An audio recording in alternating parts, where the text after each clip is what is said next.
송배전공학 교재를 가지고 스스로 이제 모의고사를 보고 테스트를 할 수 있는 그 자료를 제작해서 드리고 이거에 대한 좀 설명을 좀 드리려고 합니다. 자료만 드리게 되면 이게 어떤 의미로 만들어진 건가 또 그 궁금해 하실 수도 있거든요. 사실 뭐 자료만 봐도 되긴 하지만 제가 설명을 좀 드리면 영상으로 설명을 드리면 조금 더 이해하기가 쉽고 왜 이렇게 셀프 테스트라는 자료를 만들어 제공했는가라는 그런 그 제작의 의도를 파악하시면 조금 더 공부하시는 데 도움이 좀 될 것 같아서 제가 영상 컨텐츠도 같이 대략적인 설명 좀 드리겠습니다. 이 셀프 테스트는요, 송배전공학을 활용해서 우리가 어떻게 기술사 그 문제가 나왔을 때 어떻게 이 내용을 활용해서 답안지를 만들 것인가에 대한 그 방법을 좀 말씀을 드리고 또 스스로도 기술사 문제에 대한 모의고사를 보고서 내가 어느 정도까지 답안지를 정리해야지 합격권에 드는가 혹은 50점대 이상 올라갈 수 있는가 뭐 이런 방향성이 나와야지 또 공부를 할 수 있는 거 아닙니까? 그리고 이제 그 기본서, 기술사 기본서들이 예를 들어서 뭐 송배전공학, 발전공학, 전력계통공학, 그다음에 뭐 접지 시스템, 자가용 정비 설비의 모든 것 이런 기술 서적이라든지 공학 서적이 있는데 이 내용이 그대로 기술사 답안지에 옮겨질 수는 없잖아요. 기술사 답안지 형태로 만들어줘야 되지 않습니까? 일반적으로 기술사 답안지는 서론, 본론, 결론, 혹은 개요, 본론, 그 다음에 결론 뭐 이런 형태로 그 내용이 구성이 되거든요. 하지만 일반적인 교재들은 그런 형태로 되어 있지는 않지 않습니까? 기술사 해설서, 문제 해설서를 제외한 나머지 책들이 일반 공학서적이라든지 기술서적이기 때문에 그래서 그런 어떤 공학서적이나 기술서적에 있는 내용을 기술사 답안 형태를 어떻게 우리가 다듬을 것이며 그 다음에 어느 정도의 수준으로 이 답안지를 작성해야 우리가 합격권에 들 것인가라는 방향성을 좀 스스로 판단할 수 있게끔 제가 자료를 좀 만들어 봤습니다. 송배전공학이 총 14개의 장으로 구성이 되어 있는데 각 장마다 한 문제씩 제가 기출문제로 선정해서 일부러 만들었습니다. 왜냐하면 제가 문제를 만들어서 낼 수도 있는데 그건 의미가 없어요. 기존에 나왔던 기술사 문제를 가지고 우리 기본서에 나와 있는 즉 송배전공학에 나와 있는 내용을 활용을 해서 기술사 답안을 어떻게 만들어 드릴 것인가라는 그런 방향을 드려야 하기 때문에 그런 차원에서 기출 문제를 좀 이용했고요. 또 이 송배전공학에서 이 송배전공학이 발송배전 기술사의 기본서로 쓰이지만 건축전기 설비 기술사도 이 교재에서 문제가 그대로 나온 게 굉장히 많아요. 그래서 건축전기와 발송배전 기술사 문제를요 한 6대 4 정도로 좀 섞어서 각 장마다 이렇게 냈습니다.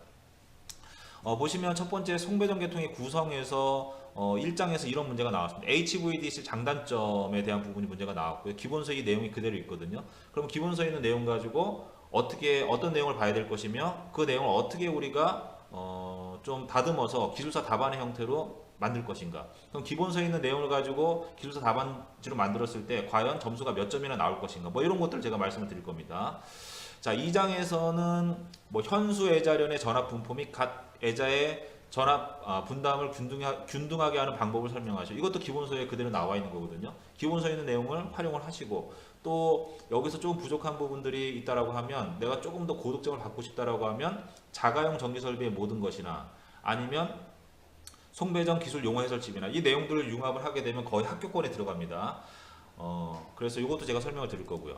그 다음에 지중 케이블에 대한 내용이 지금 나와 있는데 지중 케이블의 OF 케이블과 XLP 그 다음에 POF 케이블이라는 걸 우리가 좀 많이 쓰고 있거든요. 이것도 기본서에 그대로 나와 있는 겁니다. 자, 그런데 이렇게 OF 케이블 같은 경우에는 뭐 건축전기 어떤 건축물 안에 쓰는 게 아니라 그 송전선로 쪽에 쓰이는 케이블이거든요. 그런데 이 문제가 어디에 나온 겁니까? 건축전기에 나왔지 않습니까? 이게 지금 한 번만 나온 게 아니고 몇 번 나왔었어요. 그래서 이 송배전 공학이라는 게 송배전이라고 해서 발송배전 기술사에만 쓰이는 교재가 아니다라는 게 건축전기에서도 여기에 대한 문제가 많이 나오고 있고 문제가 안 나오더라도 뭐 선로 정수라든지 이상전압이라든지 접지 시스템이라든지 뭐 이런 부분들은 기본적으로 우리가 알아야 되는 내용인데 이 교재에 상당히 잘 나와 있다는 얘기죠. 그래서 이 문제를 제가 좀 선정을 해서 이 안에 넣어놨습니다. 자, 그 다음에 선로 정수와 코로나에서 뭐 지중 가공 송전선과 지중 케이블에 대한 인덕턴스 정전 용량을 비교하시 이것도 기본서에 나와 있는 거 그대로 낸 거거든요. 선로 정수라는 게 네 가지가 있으니까 네 가지가 있지 않습니까? R, L, G, C. 이 중에서 L과 C 같은 경우에는 케이블과 가공 송전선로에서 그 차이가 상당히 크거든요. 그걸 물어본 문제고. 그 다음에 5장에서는 뭐 충전 전류의 발생 원인, 영향 및 대책에 대해 설명하시오 이렇게 되어 있는데 이게 건축정기설비 기술사에서 2018년도 엊그저께 116회 때 10점짜리 문제로 나온 거거든요. 뭐 이런 것들은 건축정기 잘 기본서에 잘 나와 있는 내용이 아니라 이런 송배전 공학에 상당히 잘 나와 있는 또 송배전 공학에서 그 내용을 보고서 문제를 냈다라고 추정이 되는 그런 내용입니다. 그 다음에 중성점 접지 방식과 유도장애에서 중성점 접지 방식, 직접 접지, 저항 접지, 비접지 방식. 이거 우리 기본서 즉 송배전 공학에 잘 나와 있는데 이것도 건축전기설비 기술사에서 나왔던 거죠. 물론 발송배전 기술사에서는 항상 나오는 문제고 건축전기설비 기술사에서도 이 문제가 상당히 자주 나오고 있고요. 그 다음에 건축전기설비 기술사는 그 일반적으로 이제 개통 접지하고 이제 우리가 접지의 큰 틀을 개통 접지와 기기 접지로 나누는데 기기 접지라든지 뭐 안전성이라든지 이런 쪽이 좀 치중이 돼 있고 개통 접지에 대한 설명은 많이 없어요. 그래서 이 접지에 대한 부분은 개통 접지와 기기 접지 두 가지에 대한 부분을 우리가 명확하게 알고 있어야지만 접지에 대한 전체적인 흐름을 볼 수가 있거든요. 그 중에서 개통 접지와 관련된 문제가 건축전기에서도 자주 나오고 6장에서 이 부분을 상당히 좀 자세히 설명하고 있습니다. 이거에 대한 부분 제가 설명을 드릴 겁니다. 자, 그 다음에 고장 계산 관련해서 이제 발성 배전에서 영상, 정상, 역상, 리액턴스를 구하는 방법. 기본서에 있는 거 그대로 나온 거거든요. 근데 이제 기본서에는 리액턴스라고 안 돼 있고 정상, 역상, 영상, 정상, 역상, 임피던스라고 돼 있습니다. 임피던스라고 돼 있는데 송전선로 자체가 뭐 전선이라든지 아니면 뭐 발전기라든지 아니면 변압기라든지 이런 것들이 저항 성분이 R 값이 상당히 작아요. 그래서 거의 리액턴스의 요소를 우리가 분석을 하거든요. 그러니까 기본서에 있는 내용을 조금 바꾸면 이 답안을 충분히 쓸 수 있는 겁니다. 자, 그 다음에 안정도 향상 대책 기본서에 그대로 나와 있는 거죠. 뭐 그 내용을 잘 활용해서 답안지를 만드시면 굉장히 좋은 내용이 되고 송배전공학에서 안정도에 대해서 잘 설명하고 있지만 개통공학에서도 안정도에 대해서 자세히 설명하고 있고요. 특히 전력계통공학에서는 전압 안정도에 대한 부분을 상당히 자세히 설명하고 있거든요.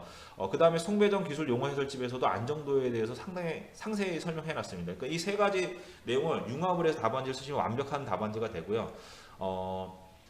그 송배전 공학에 나와 있는 내용만 가져가면 50점 이상대 점수를 받을 수가 있습니다. 즉 50점대라는 건 우리가 15점 각 한 문제당 15점을 맞게 되면 60점 만점이 나오는 거거든요. 우리가 이제 60점 만점을 봅니다. 100점 만점이지만 60점 이상의 점수는 잘 안 나오기 때문에 100점 만점을 60점 기준으로 가주는 게 좋아요. 그래서 그 송배전 공학에 있는 안정도의 내용만 가지고 답안지를 쓰시더라도 합격권에 가까운 점수는 나올 수 있지만 조금 더 고득점을 받으려면 개통공학에 있는 일부 내용 그 다음에 용어 해설집에 있는 일부 내용을 활용하시는 게 좋습니다. 어쨌든 이제 기본서를 가지고 답안지 쓰시는 방법을 제가 좀 알려드릴 겁니다.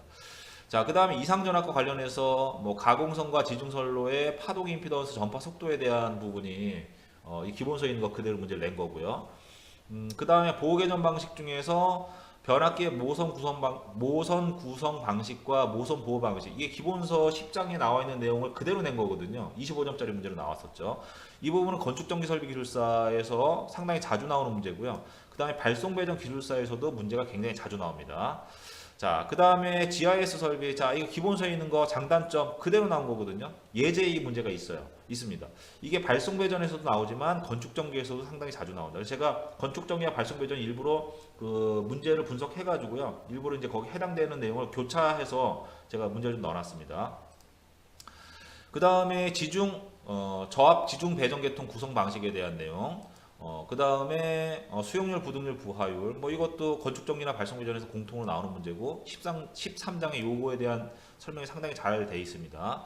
그 다음에 14장에서 역률 개선에 대한 부분이 나와 있죠. 자, 문제들이 이렇게 되어 있고요. 자, 여기 보시면 앞에 이제 기본서에 있는 내용을 제가 이렇게 이제 기술사 답안지화 시켰거든요. 자, 여기 나와 있는 요 자료는요, 산업인력관리공단에 가시면 이 답안지 샘플이 있습니다. 요걸 이제 출력하셔가지고 답안지를 쓰시면 되거든요. 그걸 제가 그대로 갖다가 거기다가 씌운 겁니다. 자, 이게 이제 기술사 답안지화 시킨 제가 손으로 쓰면 글씨체가 사람이 이제 이게 직접 손글씨로 쓰면요, 이게 좀 시인성이 좀 떨어지거든요. 그래서 일부 제가 타이핑을 했는데 여기 보시면 요 기술사 답안지 구성이 이런 형태가 좀 좋아요. 여기 보시면 제가 이거 전체적인 걸 보여드리게 좀 축소를 한번 해보겠습니다. 자, 자, 이렇게 보면 뭔가 좀 이제 기술사 답안지 형태의 모양으로 좀 보여지죠. 그러니까 기술사 답안의 형태는요, 서론, 본론, 결론의 형태를 항상 가져야 되고요. 그 다음에 여기 보시면 그 줄이 이렇게 쳐져 있잖아요.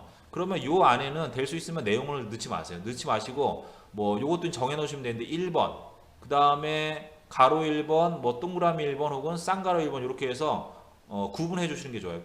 자, 이걸 보고서 이렇게 해 놓으면요, 채점위원들이 보기가 굉장히 눈에 편해요. 전체 그 채점들이 이제 가장 먼저 보는 게 전체 구성이에요. 서론, 본론, 결론이 어떻게 되어 있는가. 그다음에 본론에 들어갔을 때 이 내용들이 예를 들어서 어떠한 내용들이 있는 걸 먼저 보고 안으로 이제 들어가거든요. 그럼 여기 보시면 직류 방식의 장점에 지금 5가지인가 이렇게 넣어놨단 말이에요. 이렇게 1번, 2번, 3번, 4번, 5번 넣어놨죠. 그 다음에 직류 방식의 장점 넣어놨고 직류 계통에 있어서 뭐 단점은 뭐가 있는가 이렇게 이런 형태를 이제 구성하는 거예요. 그 다음에 제가 아까 여기저기 흩어져 있는 내용들을 좀 이동을 시켜서 좋은 구성으로 만들어줘야 된다고 말씀드렸지 않습니까? 자, 여기 나와 있는 이 내용들은 개요라든지 여기 나와 있는 저렴 계급을 낮출 수 있다는 이 내용들은 제가 기본서에 있는 내용을 거의 손대지 않고 그대로 넣어놨어요. 근데 배치를 어떻게 하느냐에 따라서 이런 형태의 답안의 구성과 자, 보시면 표도 좀 들어가 있고 이 내용들이 이런 형태로 지금 만들어 놨지 않습니까? 결론까지 해놨잖아요. 항상 결론을 쓰신다 이렇게 보셔야 돼요.